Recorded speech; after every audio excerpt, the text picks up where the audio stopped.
అందరికీ నమస్తే. అందరు బాగురా? అందరు బాగుంటే నేను బాగున్నట్లనే.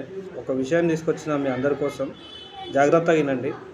మనం ఇల్లీగల్ దందాలు, 2 నంబర్ దందాలు, ఇంకేమైనా దొంగతనాలు, దోపిడీలు, మానభంగాలు, మర్డర్లు చేయాలంటే ఫస్ట్ మన దగ్గర ఎన్ని బండ్లు అయితే ఉన్నాయో అన్ని బండ్లకు నంబర్ ప్లేట్లు పీకేయాలన్నమాట. పీకేసి నువ్వు గల్లీలో వచ్చి నానా రచ్చ చేసుకో, నువ్వు తోపునని చెప్పుకో, ఇంకేమైనా గుండా రౌడీ అని చెప్పుకో, లేకపోతే డాన్ అని చెప్పుకో, ఇంకేమని చెప్పుకో అనమాట.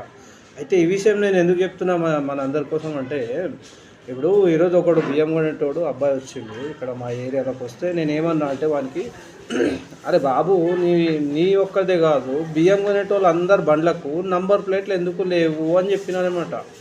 అయితే ఆయన ఏమంటున్నా అంటే, ఇవి ఒక్కటే 2 కాదు సార్, ఒక 15-20 బండ్లు ఉంటాయి మావి, మినిమం 30 దాకా ఉంటాయి. ఆయన ఎవరో డాన్ అంట, హసన్ నగర్ డాన్ అంట ఆయన. ఆ డాన్ పేరు చెప్పుకొని వీళ్ళంతా నంబర్ ప్లేట్లు తీసుకొని పగులు బియ్యం కొన్నీకి వస్తుర్రు. అది బాగానే ఉంది, ఓకే. బియ్యం కొన్నీకి వస్తున్నప్పుడు మళ్ళీ రాత్రి రాడనే గ్యారంటీ ఏంది? ఇప్పుడు పగులు చూసిపోయిన ఇంట్లో రాత్రి కూడా దొంగతనం చేయొచ్చు కదా. మళ్ళీ పోలీసులు ఏం చేస్తుర్రా, మీ బండ్లు పట్టుకుంటలేరా అంటే, క్యాయా మరి డాన్ పైసే కిలాదైతే ఉనుకు ఓగా అంటున్నాడు. అంటే నేను చెప్తాలే, ఆ పోరోడు చెప్పిండు, నేను వీడియో రికార్డ్ చేస్తారా మాట్లాడంటే, వద్దన్నా నీ కాలు మొత్తానే వెళ్ళిపోతా అని చెప్పి వెళ్ళిపోయింది అనమాట. నేనేమో అన్ని బెదిరియలేదు, ఏం చెప్పలేదు. ఎందుకురా ఇట్లా ఎవడు పట్టుకోడా మీ బండ్లకని అడిగిన. అంటే ఒకసారి ఆలోచించాలి మనం. అంటే ఇప్పటికీ కూడా లంచాలు తీసుకొని వదిలేసే పోలీసులు కూడా ఉన్నారు, ఇంకా ఈ గవర్నమెంట్ అధికారులు కూడా ఉన్నారని మనం అర్థం చేసుకోవాలన్నమాట.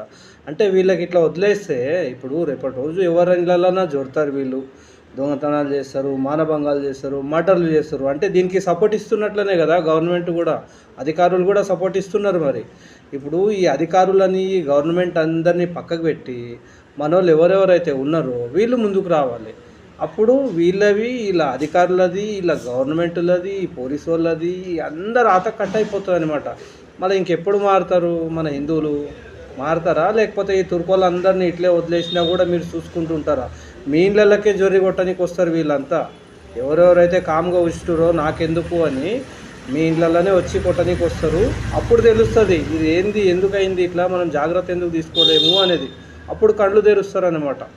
అది పోలీసులు లంచాలు తీసుకొని బండ్లను వదిలేస్తారంట, నంబర్ ప్లేట్లు లేని బండ్లని. అది ఎంత ప్రమాదమో ఒక్కసారి ఆలోచించండి. ఈ వీడియో పోలీసులకు ప్లస్ గవర్నమెంట్కు పోయే వరకు షేర్ చేయండి. ఈ విషయాలు తెలవాలి, మనకే మంచిది అనమాట. జై శ్రీరామ్.